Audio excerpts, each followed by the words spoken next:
For now, he's still very stubborn.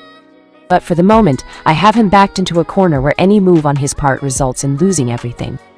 Even if he does decide to go suicidal regarding his career as Batman just to see me fall, the outcome would hurt those around him.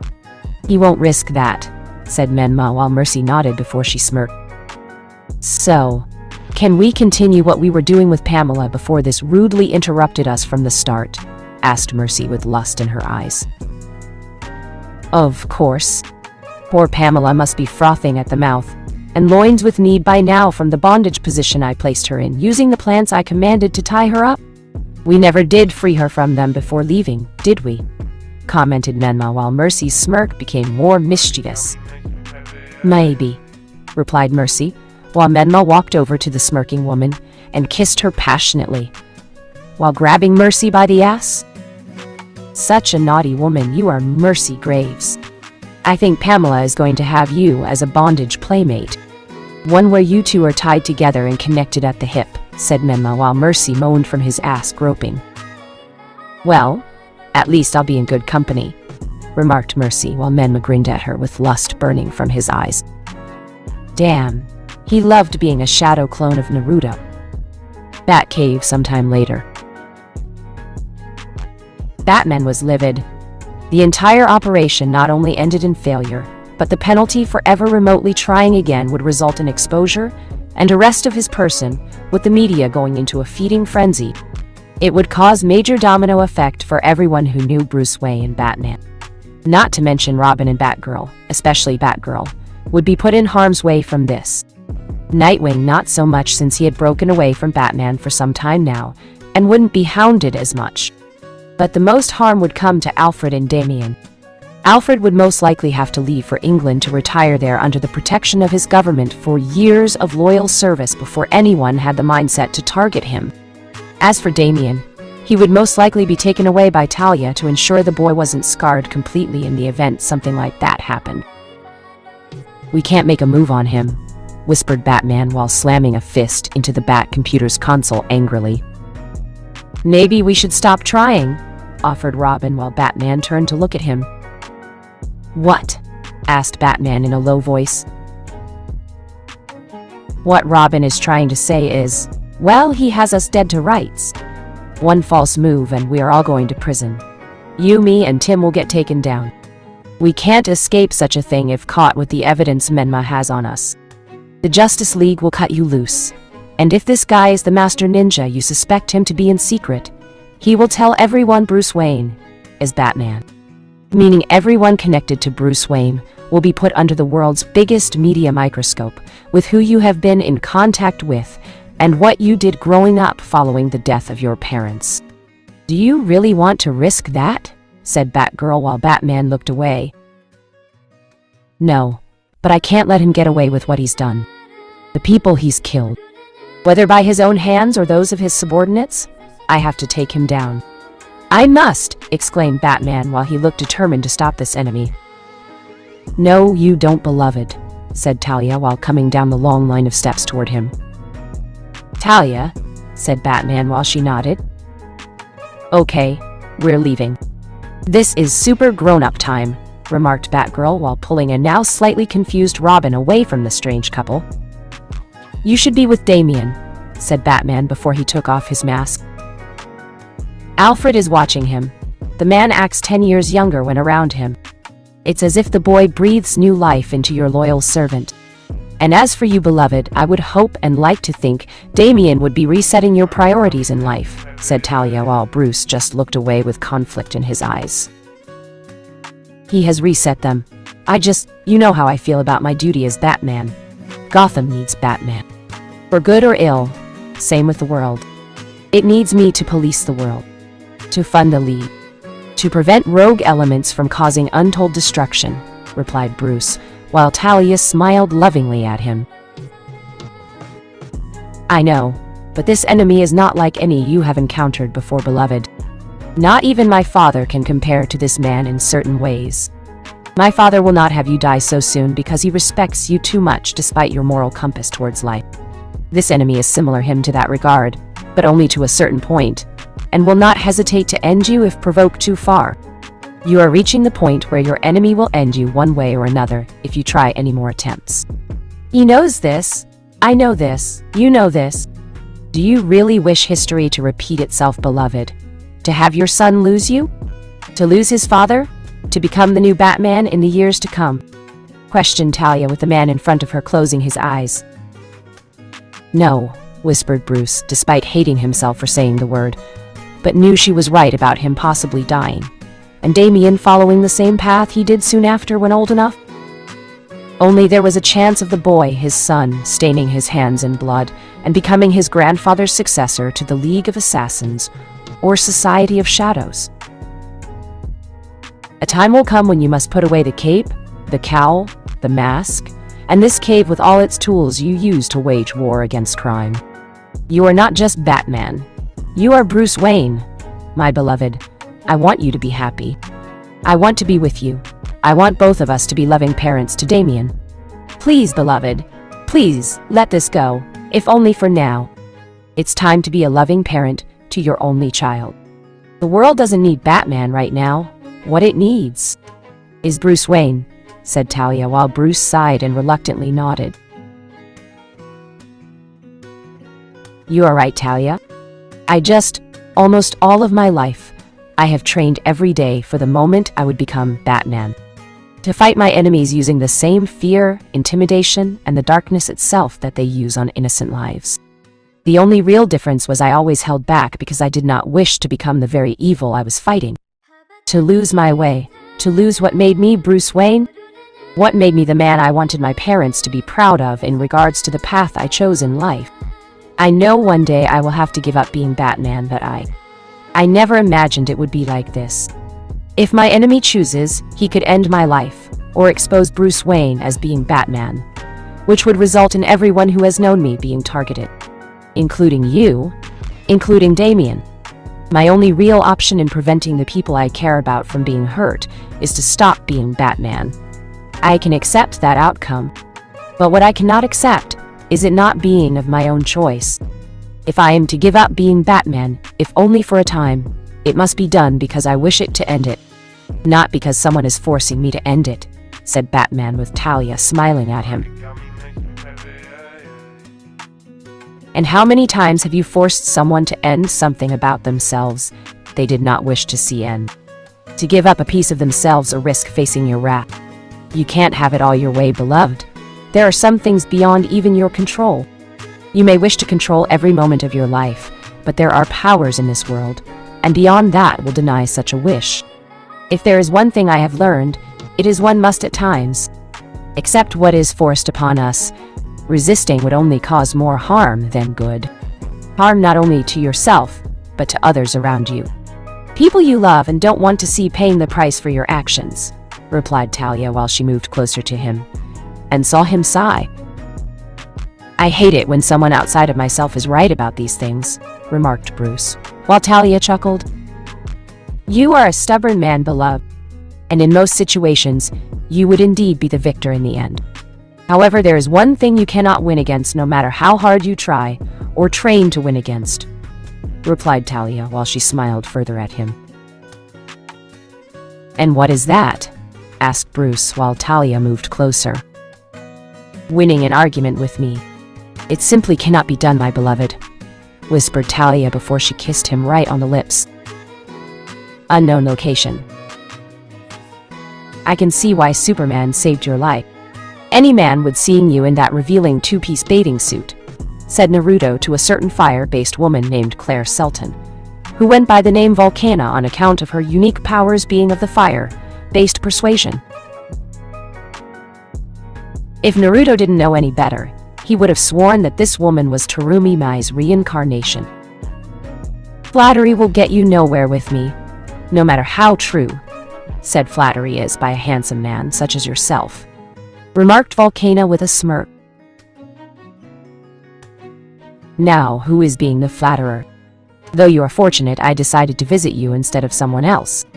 Your past actions in leaving the island and causing problems nearly got you on the Justice League's radar, remarked Naruto while his mask was off, and staring at the woman on the beach, acting like she didn't know what he was talking about.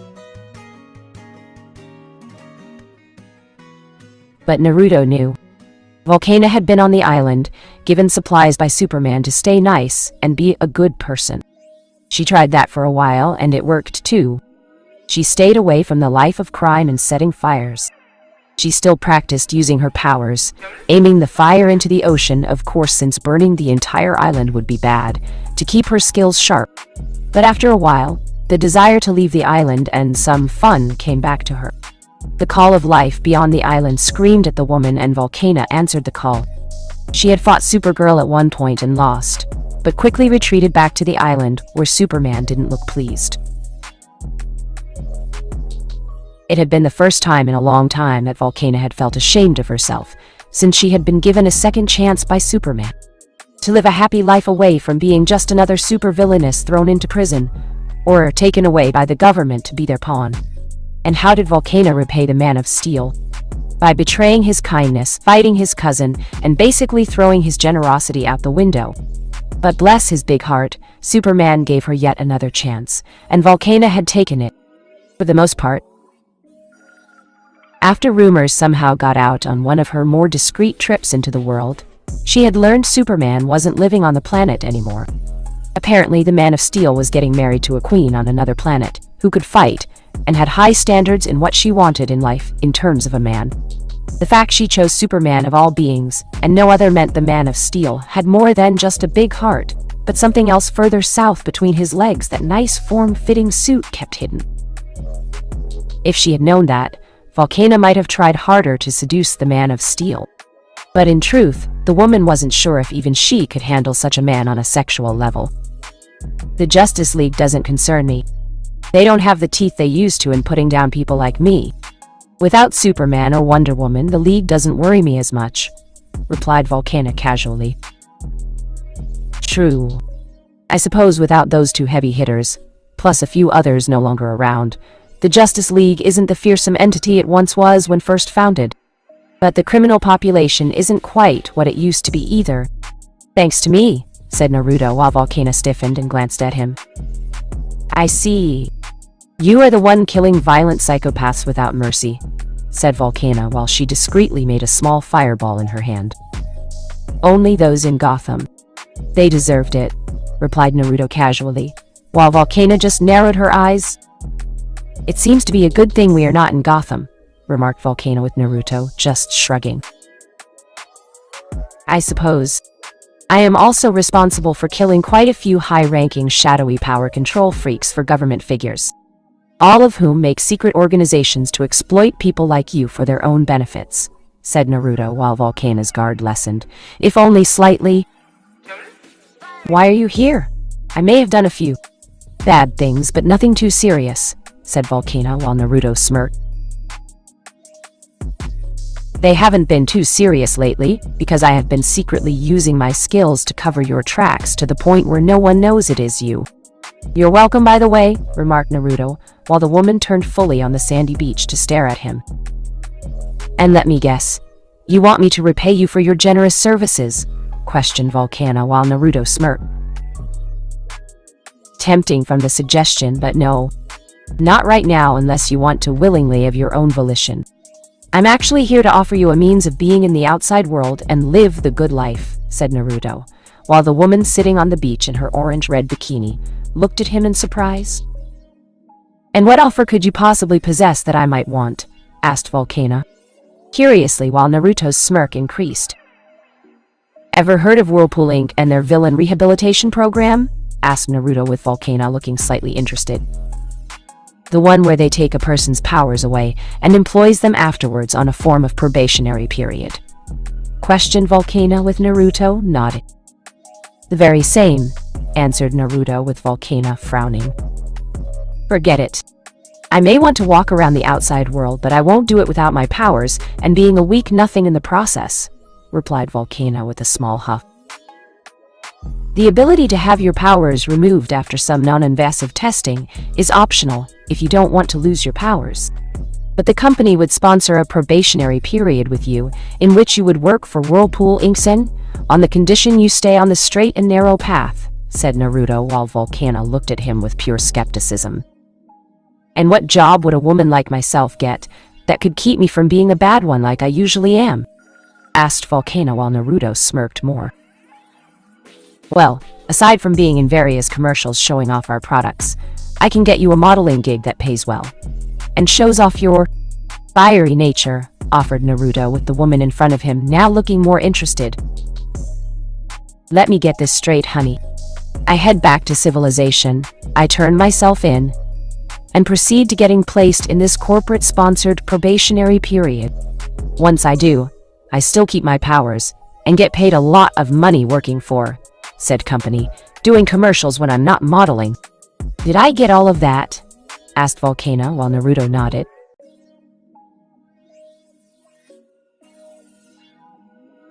"Yes, all on the condition you don't do anything that makes Volcana a bad girl and puts Whirlpool Inc. in a bad light," said Naruto, with Volcana thinking it over.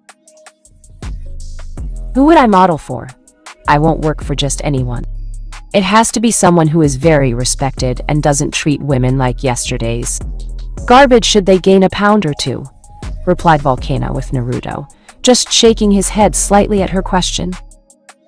"Lana Lang," said Naruto, with Volcana looking at him in surprise. "Lana Lang? The Lana Lang?" asked Volcana, with Naruto nodding. "The very same. I brokered a deal with Lana to have some of the more beyond human-looking women in the world model for her. Starfire, Vixen, Killer Frost, and Giganta, to name a few. Still interested?" said Naruto, with Volcana now looking at him total shock, since some of those names were either major female heroes or major female villains. "How did you get both Killer Frost and Giganta to side with you on this?" asked Volcana while seeing Naruto shrug. "It wasn't easy. As you know, Killer Frost had psychotic tendencies, and the other, well, Giganta could act like a child at times, but I helped straighten her out," said Naruto, while not revealing to her how he used a combination of his Sharingan and Fuinjutsu to keep both women unleashing their more violent tendencies they were known for in the past. By the time he was done with the two of them, they both agreed not to be the violent, and agreed to be on their best behavior. Giganta was the easier of the two, since Naruto told her he would at least try to get the woman a date with the Flash in the near future, since she had a crush on the speedster.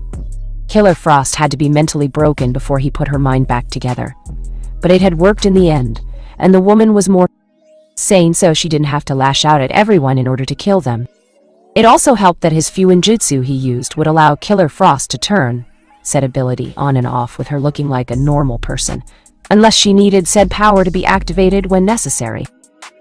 He also got himself a new girl in his harem, but that was beside the point.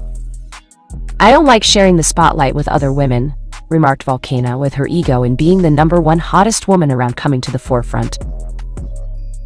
"Now, don't be like that, Volcana.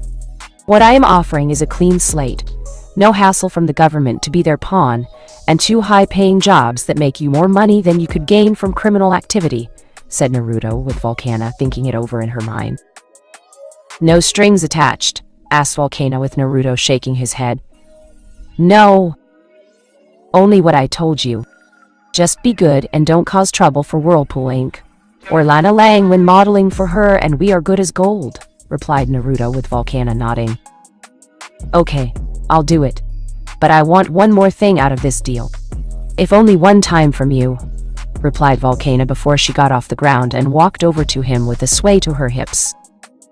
"Not to sound dense or dumb, but what exactly do you want from me?" asked Naruto, as he had an idea of what she wanted, but wanted to have her say it. "You and the two of us making some real fire on this beach," answered Volcana in a sensual manner while she smirked at him. "I see. Well, you certainly have my attention.